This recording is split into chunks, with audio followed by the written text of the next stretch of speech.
Hello students, good morning to all of you. I am Dharamveer Yadav sir, physics faculty. Dear student, in our today lecture, we will discuss about electrostatic.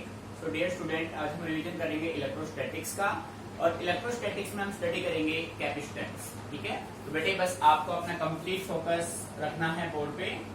Writing कुछ करना नहीं है. Unit आपका first electrostatic और part हम study करेंगे इसमें capacitance का. ठीक है बेटे, कैपेसिटेंस पार्ट आपका काफी इंपोर्टेंट पार्ट है. ठीक है, तो अच्छे से आपको चीजों को समझना है. कोई भी पॉइंट समझ में नहीं आए तो आप मेरे से डिस्कस कीजिए. देखो बेटे, आप रिवीजन कर रहे हैं तो आपको चीजों को बस समझना है, ध्यान से कुछ नोट नहीं करना है. ठीक है, बस पूरा फोकस आपका बोर्ड पे रहे. क्लियरली? तो देखो बेटे, सबसे पहले हम ये जानते हैं कैपेसिटेंस होता क्या है. कैपेसिटेंस या कैपेसिटर होता क्या है. कैपेसिटेंस और कैपेसिटर, ठीक बेटे, होता क्या है. बेटे देखिए, जो अपना फैन होता है, ठीक है, फैन में हम कहते हैं भाई कंडेंसर लगा होता है. बेटे वो कंडेंसर ही क्या होता है, वो कैपेसिटर होता है. ठीक है, तो सिंपल वे में मैं कह सकता हूं capacitance of a conductor is its ability to hold the charge. जो कैपेसिटर होता है, जो मतलब इस आपके पास स्फेरिकल शेप में, सिलिंड्रिकल शेप में, ठीक है, या पैरेलल शेप में अपने पास कैपेसिटर होता है. जो कैपेसिटर होता है उसका बेसिक वर्क होता है चार्ज को स्टोर करके रखना, टू होल्ड द चार्ज. बात समझ आ रही है? तो डेफिनेशन में आप ये कह सकते हैं capacitance of a conductor is its ability to hold the charge. ठीक है, ये तो हो गया बेटे डेफिनेशन.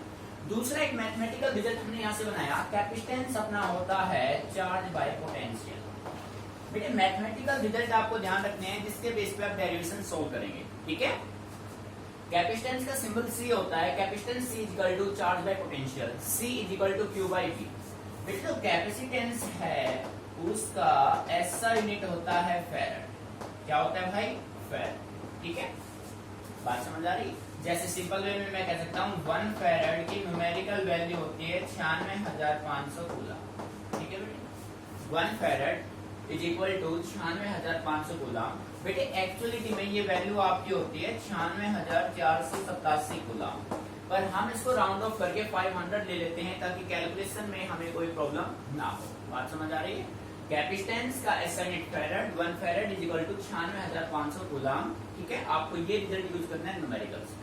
ठीक है, तो बेटे जो कैपेसिटेंस है दूसरा यूनिट आप इसके डेफिनेशन से बना सकते हैं मैथमेटिकल से. चार्ज का हो गया कूलम, पोटेंशियल का हो गया वोल्ट. तो आप कह सकते हैं कूलम पर वोल्ट. बेटे आ रहा है नहीं समझ में? कूलम पर वोल्ट भी किसका यूनिट होगा? कैपेसिटेंस का.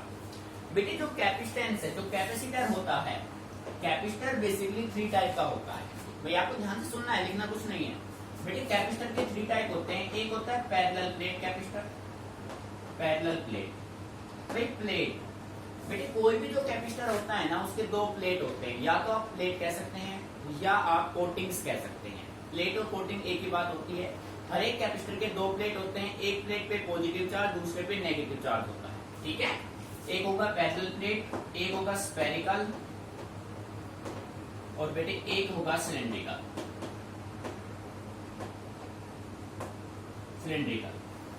We have 3 types of capacitor. Parallel plate capacitor, spherical capacitor, cylindrical capacitor. ठीक है बेटे, इस यूनिट में हमें स्टडी करना है ओनली पैरेलल प्लेट कैपेसिटर. ठीक है, मीनिंग आ रहा है समझ में? तो बेटे कैपेसिटर क्या हो गया, अच्छे से क्लियर है कंसेप्ट आपका. Capacitance of a conductor is its ability to hold the charge.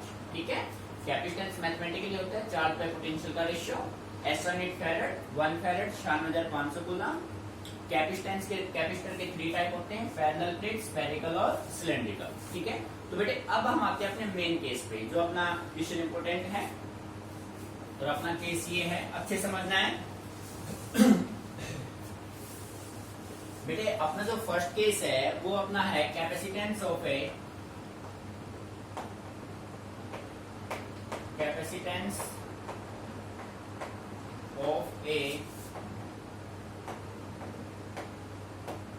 Parallel plate air capacitor. Air capacitor. प्यारे बच्चों, जब कैपेसिटेंस से रिलेटेड कोई भी क्वेश्चन आपसे पूछा जाता है तो बेटे सबसे पहले आप क्वेश्चन को अच्छे से रीड कीजिए, क्योंकि कैपेसिटेंस के क्वेश्चन में थोड़ा सा चेंज होता है, सारे एक जैसे दिखाई देते हैं. ठीक है, देखो बेटे क्वेश्चन को आपने पढ़ना शुरू किया, अपने से पूछा गया कैपेसिटेंस, किसका कैपेसिटेंस निकालना है, एक पैरेलल प्लेट एयर कैपेसिटर। बेटे एयर कैपेसिटर मींस जैसा कि हमने आपसे कहा कोई भी कैपेसिटर जो होता है उसके दो प्लेट्स होते हैं। बेटे उन दोनों प्लेट के बीच में कुछ गैप होता है, उस गैप में आपने क्या फिल कर रखा है, एयर फिल कर रखा है। दोनों प्लेट के बीच में जो गैप है उस गैप में आपने क्या फिल कर रखा है, एयर। तो इसी वजह से इस टॉपिक का नाम क्या रखा गया, capacitance of A parallel plate air capacitor. ठीक है बेटे, यहाँ पे हम 3 केस बनाएंगे, तीनों ही इंपॉर्टेंट है, तीनों में से कोई एक एग्जाम में डेफिनेटली आ जाता है। ठीक है, आपको समझ लेना है, एक केस समझ लोगे ना तो बेटे तीनों अपने आप सोल्व कर लेंगे। आपको तरीका समझना है, कंसेप्ट को क्लियर करना है। ठीक है, तो देखो भाई सबसे पहले मैं मान लेता हूं कि अपने पास ये कोई एक प्लेट ये हो गया, एक प्लेट ये हो गया, ये अपने पास एक पैरेलल प्लेट कैपेसिटर हो गया ना। दोनों प्लेट एक दूसरे के क्या है, पैरेलल। बेटे इस प्लेट का चार्ज है पॉजिटिव और इस प्लेट का चार्ज क्या है, नेगेटिव, प्लस क्यू माइनस। ठीक है, इन दोनों के बीच का जो डिस्टेंस है वो कितना मान लिया मैंने, डी। भाई दोनों प्लेट के बीच का डिस्टेंस कितना है, डी। इन दोनों प्लेट के बीच में बेटे ये जो गैप है उस गैप में आपने क्या फिल कर रखा है, एयर। ठीक है, साफ बोल रखा है एयर कैपेसिटर, यानी कि दो कोटिंग्स के बीच में जो गैप है, गैप में आपको क्या फिल करना है, एयर फिल करना है। ठीक है बेटे, ये तो हो गया आपका डायग्राम। अब देखो इसको सोल्व करने के लिए मैंने मान लिया लेट क्यू ए डी। बेटे क्यू हो गया charge on each capacitor, charge on each plate. Q हो गया चार्ज ऑन ईच प्लेट, ए हो गया एरिया ऑफ ईच प्लेट। ठीक है, और बेटे डी हो गया सेपरेशन बिटवीन द प्लेट्स। इन दोनों प्लेट के बीच का जो डिस्टेंस होगा वो क्या होगा, स्मॉल डी होगा। ठीक है, हमें फाइंड आउट क्या करना है, हमें यहां से फाइंड आउट करना है कैपेसिटेंस। तो प्यारे बच्चों देखो कैपेसिटेंस अभी अपने आप एक चैन सिस्टम बनाएगा, आपको कुछ ध्यान नहीं रखना है, ये आपका क्वेश्चन ही आपको आंसर देगा, और कैसे देगा उसको हम जानते हैं। देखो एज वी नो दैट बेटे कैपेसिटेंस का भी आपने फॉर्मूला पढ़ा, कैपेसिटेंस होता है क्यू बाई बी, ये होता है ना, कैपेसिटेंस होता है q by v, charge by potential. बेटे अगर पोटेंशियल आपने निकाल लिया, पोटेंशियल अपना क्या होता है, electric field into distance, electric field into distance. तो प्यारे बच्चों कैपेसिटेंस सोल्व करने के लिए मेरे पास क्या होना चाहिए, पोटेंशियल सोल्व करने के लिए मेरे पास क्या होना चाहिए, इलेक्ट्रिक फील्ड। तो सबसे पहले हमें इस केस में क्या निकालना है बेटे, इलेक्ट्रिक फील्ड। ठीक है, अगर इलेक्ट्रिक फील्ड आ गया, डी गिवन है तो क्या निकल जाएगा, वी आ गया, क्यू गिवन है तो क्या निकल जाएगा, सी। बेटे ये चीजें आपको समझनी है, अपने क्वेश्चन में ही आंसर होता है, बट हमें उसको आइडेंटिफाई करना है कि कैसे क्वेश्चन में आंसर होता है। ठीक है, रटना कुछ नहीं है, सब कुछ इसमें गिवन है। अब देखो बेटे हमने इलेक्ट्रोस्टैटिक के सेकंड पार्ट में गॉसिस थ्योरम वाला जो कंसेप्ट था बेटे, उसमें आपने स्टडी किया था कि आपके पास ये दो प्लेट्स हैं। ठीक है, electric field intensity between two plane charge sheet, two parallel plane charge sheet एक टॉपिक था अपना। बेटे ये आप मान लीजिए एक चार्ज शीट ये हो गया, एक चार्ज शीट ये हो गया, दोनों चार्ज शीट एक दूसरे के क्या है, पैरेलल है। तो बेटे इसका अपना एक रिजल्ट आया था इलेक्ट्रिक फील्ड का, हम कह सकते हैं electric field between the plates. देखो बेटे इलेक्ट्रिक फील्ड का रिजल्ट अपना आया था सिग्मा अपॉन एप्सिलॉन नॉट। बेटे गॉसिस थ्योरम जहां पे आपने यूज किया था वहां पे अपना एक डेरिवेशन था, टॉपिक का नाम ध्यान से सुन लो, electric field intensity due to two parallel plane charge sheet. ठीक है, ये अपने पास दो प्लेन चार्ज शीट हैं, दोनों एक दूसरे के पैरेलल हैं, उसका इलेक्ट्रिक फील्ड का रिजल्ट आया था स्पेशल केस में। बेटे स्पेशल केस में सिग्मा अपॉन एप्सिलॉन नॉट, यहाँ पे सिग्मा रिप्रेजेंट करता है सरफेस चार्ज डेंसिटी को। और प्यारे बच्चों जैसा कि आप सभी जानते हैं सरफेस चार्ज डेंसिटी होता है Q बाय ए, तो सिग्मा हो गया Q बाय ए और इनटू में क्या रहेगा एप्सिलॉन नॉट, और Q कौन सा भाई, कैपिटल। बेटे Q अपॉन ए किसके बराबर है, सिग्मा। मैं यहाँ पे नोटिफाई कर देता हूँ, Q upon a is equal to sigma. कुछ आ रहा है समझ में। बेटे इलेक्ट्रिक फील्ड आ गया, अब आपको क्या निकालना है, electric potential. Now electric potential, बेटे इलेक्ट्रिक पोटेंशियल का फॉर्मूला होता है electric field into distance. Distance कितना है प्लेट के बीच का, d, E इनटू में t हो गया। सो बेटे v किसके बराबर होगा, E की value Q upon A epsilon not into में क्या आएगा D। भाई हमें क्या निकालना है, हमें फाइंड आउट करना है C। क्या निकालना है, C निकालना है। तो बेटे C का फॉर्मूला होता है Q बाई V। क्या होता है, Q बाई V।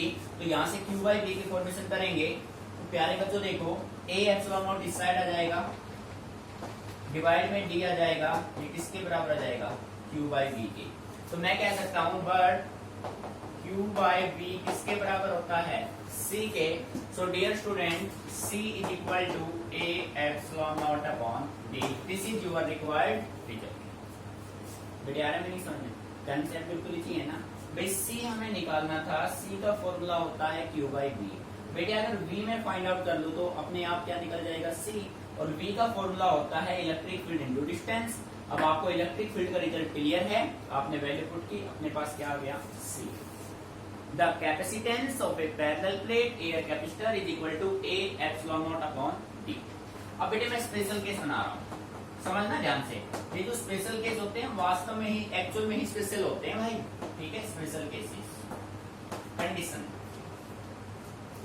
बेटे मैं आपसे ये कह रहा हूँ कि इन दोनों प्लेट्स के बीच का जो ये गैप है वो किससे फिल है, एयर से। अब मैं आपसे ये कह रहा हूँ कि आप इस गैप को एयर को रिप्लेस करके किसी डाइलेक्ट्रिक मीडियम से फिल कर दो जिसका डाइलेक्ट्रिक कांस्टेंट कितना है, K। ठीक है।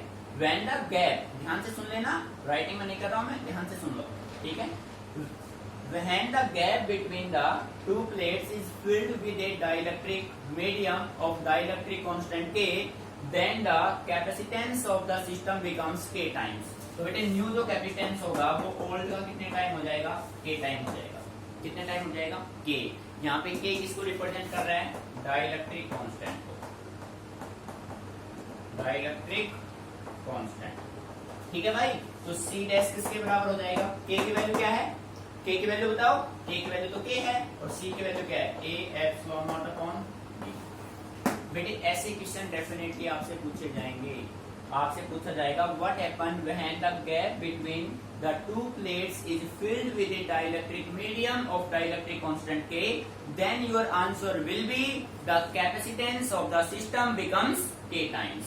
ठीक है। न्यू कैपेसिटेंस कितने टाइम हो जाएगा, ओल्ड का K टाइम। मीनिंग आगे समझ रहे थे, ये आपका फाइनल रिजल्ट। ठीक है। दूसरा, आप इस रिजल्ट के बेस पे कुछ कंसेप्चुअल क्वेश्चन क्रिएट कर सकते हैं। बेटे जैसे मैं आपसे कहूं, यदि हम इन प्लेट्स के एरिया को 2 टाइम्स कर दे तो सिस्टम के कैपेसिटेंस पे क्या इफेक्ट होगा। तो आप देखो कैपेसिटेंस एरिया के साथ कैसे वैरी कर रहा है, डायरेक्टली वैरी कर रहा है। अगर इसको 2 गुना करोगे तो ये भी 2 गुना बढ़ेगा, ठीक बात है। और डिस्टेंस के साथ कैसे वैरी कर रहा है, इनवर्सली। बेटे इसको इंक्रीज करोगे तो ये क्या होगा, डिक्रीज होगा। ये भी आपको माइंड में रखना है, ठीक है। बेटे अच्छे से इसको समझ लो, कोई भी पॉइंट समझ में नहीं आ रहा है तो मेरे से डिस्कस कीजिए, ठीक है। अच्छे से चेक कर लेगा।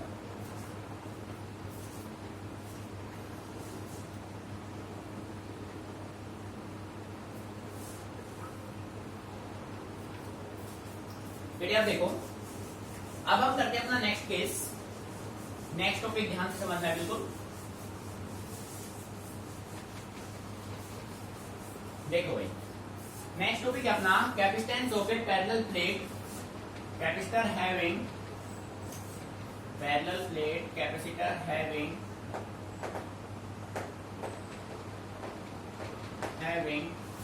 Dielectric slab.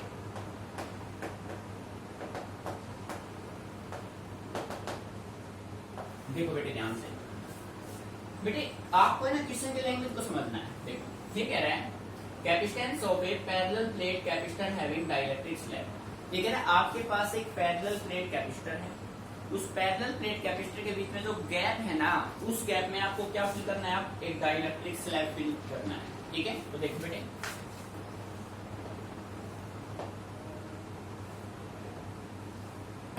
भाई ये हो गया प्लस चार्ज, ये हो गया माइनस चार्ज, +Q -Q। दोनों के बीच का डिस्टेंस कितना है बेटे, D है। ठीक है।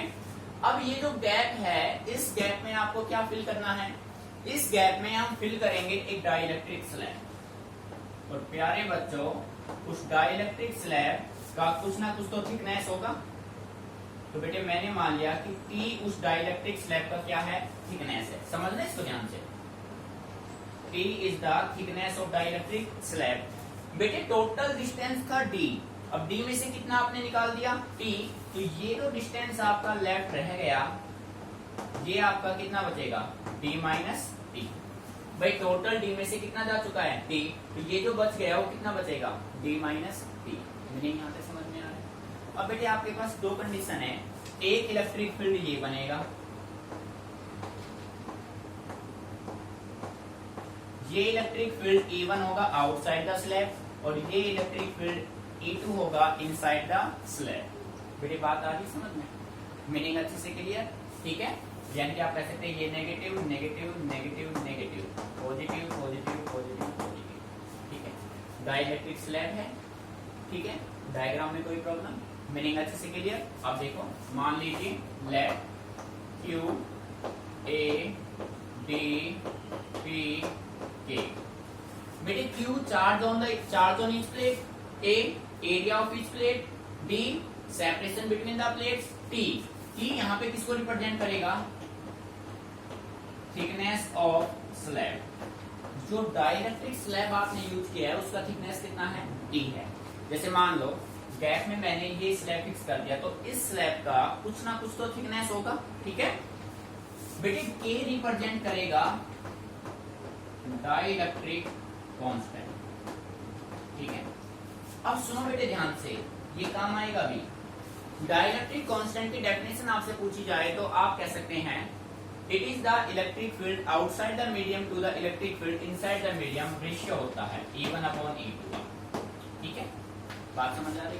अब हमें फाइंड आउट करना है कैपेसिटेंस। तो बेटे आपको अच्छे से क्लियर है, कैपेसिटेंस अपना होता है चार्ज बाय पोटेंशियल। C किसके बराबर होता है, चार्ज बाय पोटेंशियल। तो प्यारे बच्चों सबसे पहले हमें क्या निकालना है, पोटेंशियल। पोटेंशियल होगा इलेक्ट्रिक फील्ड से, और इलेक्ट्रिक फील्ड दो सिचुएशन में है, one is outside second is inside. तो बेटे सबसे पहले मैं निकालता हूं, ध्यान देना पूरा।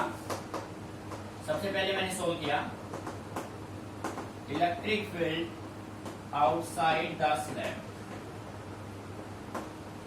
बेटे स्लैब के आउटसाइड में इलेक्ट्रिक फील्ड होगा वो कितना है E1, और E1 किसके बराबर होगा, sigma upon epsilon not equal to Q upon A epsilon. आया ना मीनिंग समझ में। बेटे सिग्मा की वैल्यू क्या है, sigma equal to Q upon A, ठीक है। अच्छा इलेक्ट्रिक फील्ड निकाल लिया तो इलेक्ट्रिक पोटेंशियल भी निकाल लो। इलेक्ट्रिक पोटेंशियल आउटसाइड, तो बेटे इलेक्ट्रिक पोटेंशियल V1, ठीक है। अब देखो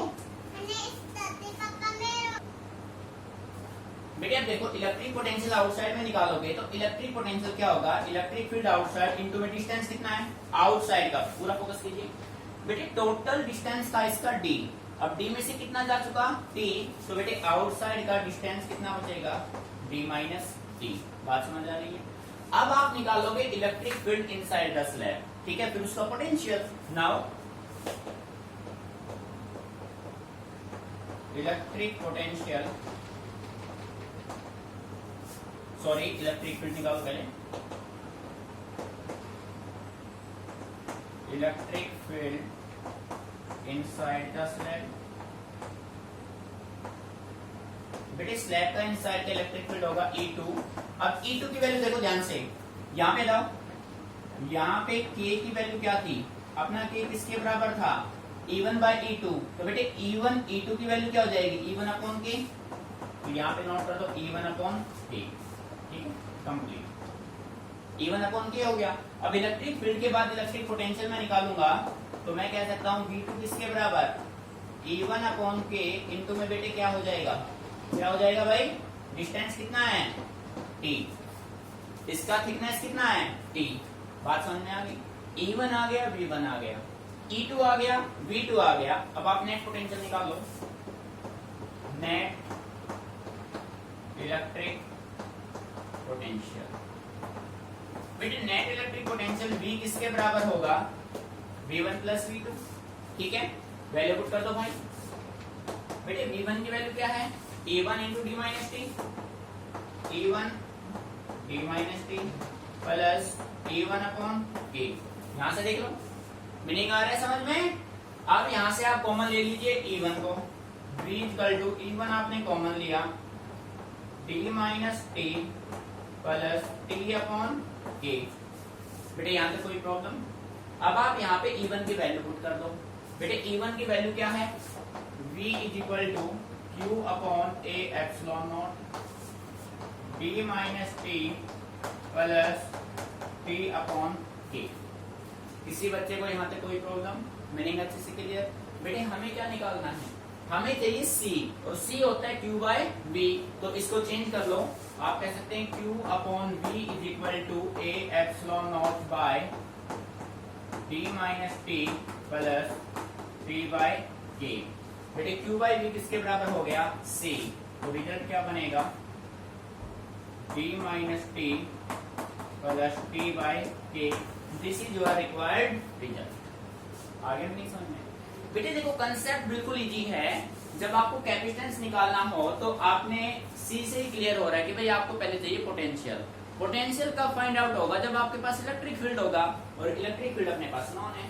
तो स्टेप वाइज आप ऐसे कर सकते हैं। इसको एक बार चेक कीजिए, कोई भी प्रॉब्लम है तो आप डिस्कस कीजिए। ठीक है बेटे, समझना है, नोट नहीं करना, बस चीजों को समझते चलो।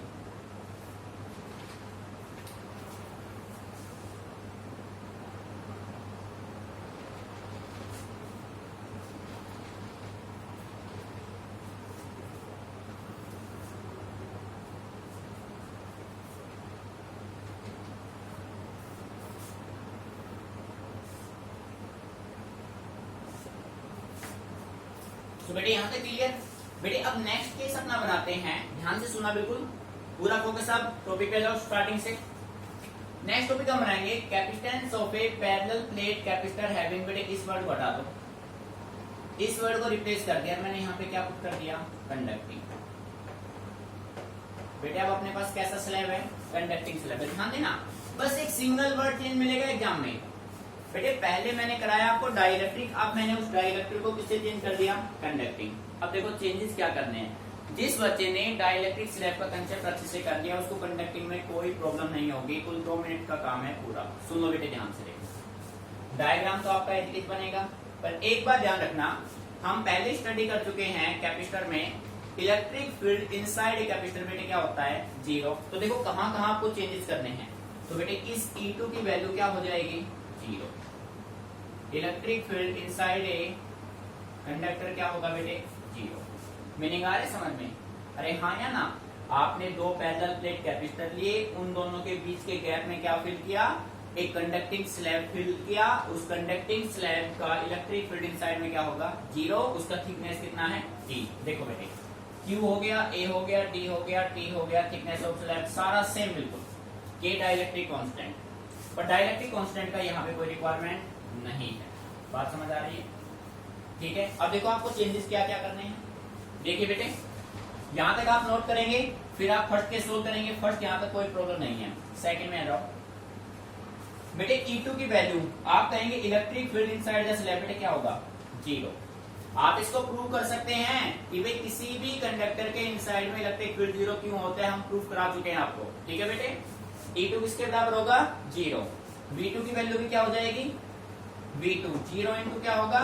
T, और नेट किसके बराबर आएगा? 0। क्यों हुआ? क्लियर है सबको? ठीक है, तो बेटे नेट पोटेंशियल में आपके पास ओनली किसका इफेक्ट आएगा? अब नेट पोटेंशियल देख लो भाई। देखो बेटे यहां तक बात समझ में आ रही है? आउटसाइड का केस एज इट इज रखा, इनसाइड में इलेक्ट्रिक फील्ड 0 हो गया तो पोटेंशियल पे क्या आएगा? 0 आएगा। ठीक है, नेट पोटेंशियल आपका होगा V1 प्लस V2। V1 की वैल्यू आपको गिवन है, प्लस V2 की वैल्यू क्या है? 0। देखो बेटे अब E1 की वैल्यू क्या पुट कर दूं मैं? Q upon A epsilon not. बेटे इनटू में क्या रहेगा? D minus T. अब मुझे तो C चाहिए भाई, तो मैं कह सकता हूं Q upon V is equal to A epsilon not upon D minus t. तो बेटे किसके बराबर होगा? C is equal to this D minus t. कुछ आया समझ में? हो गया ना काम आसानी से? जिस बच्चे ने डाइलेक्ट्रिक को सही तरीके से मेंटेन कर लिया, बेटे कंडक्टिंग अपने आप मेंटेन हो गया उसका। समझ रहे हो ना? ठीक है, अब देखो बेटे, अब यहाँ पे देखो मैंने आपसे स्टार्टिंग में कहा था बेटे जो मेटल है उसका डाइलेक्ट्रिक कांस्टेंट की वैल्यू इनफाइनाइट होती है। अब कोई बच्चा कहे सर कैसे मान ले होती है, तो बेटे मैं इसको प्रूव कर सकता हूं। अभी देखो, अब हम ये मान लेते हैं कि ये जो कंप्लीट गैप है, ये जो कंप्लीट गैप है उसको मैं इस कंडक्टिंग स्लैब से फिल कर देता हूं। कैसा स्लैब है? कंडक्टिंग।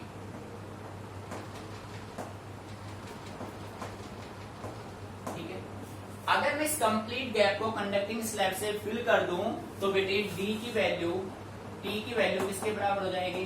डी के। या मैं कह सकता हूं डी की वैल्यू किसके बराबर हो जाएगी? टी के। तो यहाँ पे आप वैल्यू पुट करेंगे तो C equal to A epsilon not upon D minus D किसके बराबर? 0। तो C क्या? 1 ए एप्सिलॉन नॉट अपॉन 0। और प्यारे बच्चों 1 अपॉन 0 क्या होता है? इनफाइनाइट। 1 अपॉन 0 क्या होता है? इनफाइनाइट। तो सिस्टम का कैपेसिटेंस भी क्या हो जाएगा? इनफाइनाइट। आ गया मीनिंग समझ में? तो आप कह सकते हैं ना कि मेटल के लिए डाइलेक्ट्रिक कांस्टेंट की वैल्यू क्या होगी? इनफाइनाइट। ठीक है, अच्छे से समझ लो। कोई भी पॉइंट समझ में नहीं आ रहा है तो आप डिस्कस कीजिए। ठीक है,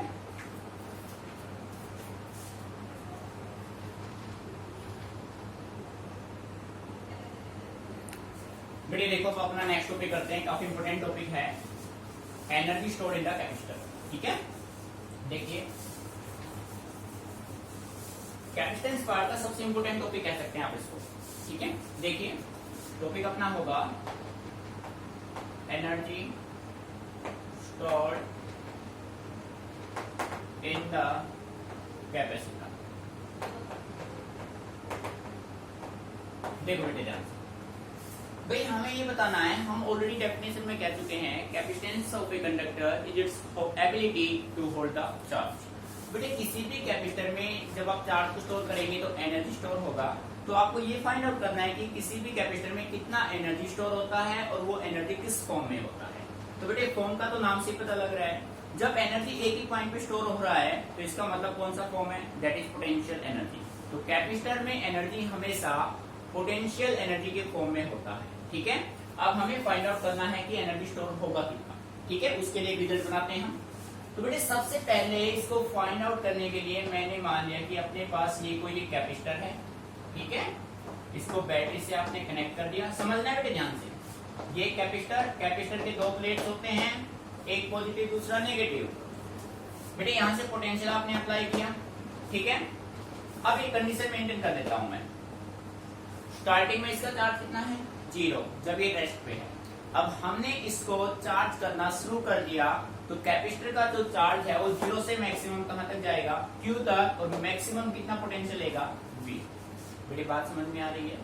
अच्छे समझना, मेन कंसेप्ट यही है।